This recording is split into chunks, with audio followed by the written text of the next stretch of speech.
Title: The Chains We Choose. In the heart of an ancient valley between the soaring mountains of Illyria, there was a small village named Valor. Life in Valor was simple: quiet streets, the rhythm of farming seasons, and generations repeating their parents' lives like clockwork. No one ever left, and no one ever questioned why. Except for Leora. Leora was the daughter of a blacksmith and a weaver, and from a young age she noticed things others didn't. While other children listened to bedtime tales with wonder, Leora questioned them. Why does the brave hero always win?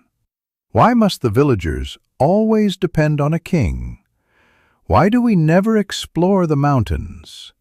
People called her curious at first, then strange, then dangerous. In Valor, questions were like fire, useful in small amounts, but too much could burn the whole house down. One day, Leora found an old book buried beneath her grandfather's chest. It was filled with stories, not of kings or gods, but of ordinary people who had transformed their lives by simply changing the way they thought.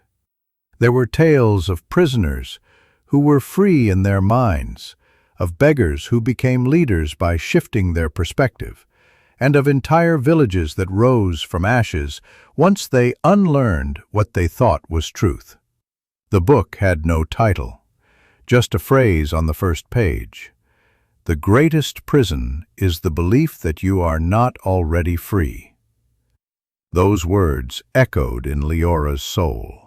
From that day on, she started seeing differently. When the village elders spoke of how dangerous the world beyond the mountains was, she questioned it. When her teacher said she must follow tradition, she asked why, not to rebel, but to understand. Because that's how it's always been, wasn't good enough for her. Her questions disturbed the fragile order of Valor. Soon, Leora was summoned by the village council. "You are corrupting the minds of our youth," said Elder Garon.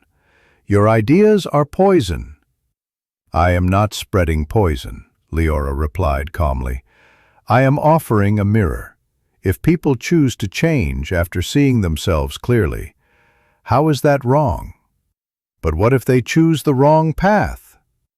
Then at least it will be their path, not the one we've shackled them to."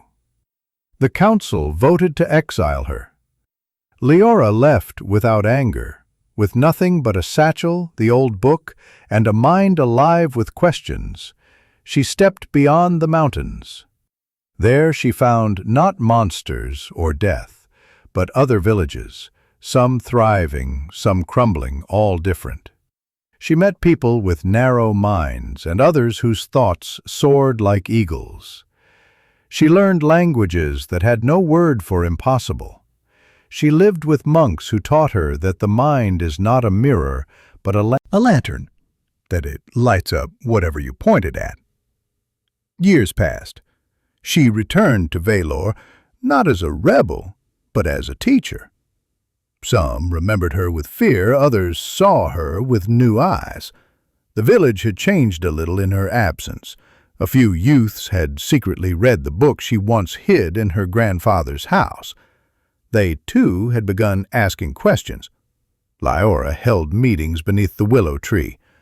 She didn't preach, only posed questions. What if the way things are is just one version of the truth? What would you do if you believed you were free? Is fear keeping you safe or keeping you small? Some walked away, shaking their heads, but others stayed. And over time, the village began to breathe. Walls were not torn down, but doors were opened.